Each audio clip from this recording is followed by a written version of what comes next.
ناظرین، کراچی کے علاقے ملیر قائد آباد میں نامعلوم افراد کی فائرنگ سے 2 رینجرز اہلکار زخمی ہو گئے۔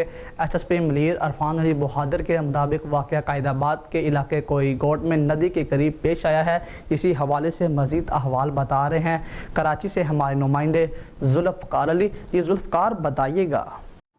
جی بالکل، قائد آباد کھوئی گوٹ ندی کے قریب کا یہ علاقہ ہے جہاں پر رینجر اہلکاروں پر فائرنگ کا افسوسناک واقعہ پیش آیا ہے۔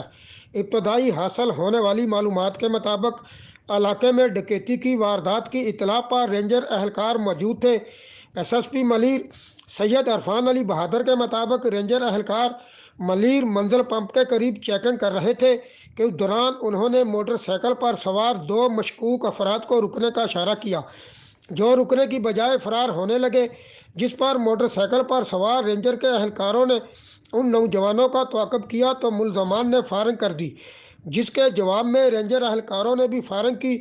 پولیس حکام کے مطابق ملزمان کی فائرنگ سے موٹر سائیکل سوار رینجر کے دونوں اہلکار زخمی ہو گئے، جبکہ ملزمان فرار ہونے میں کامیاب رہے۔ دونوں زخمی اہلکاروں کو فوری طبی امداد کے لیے اسپتال منتقل کر دیا گیا ہے، جن میں سے ایک رینجر اہلکار کی حالت تشویشناک بتائی جاتی ہے۔ جی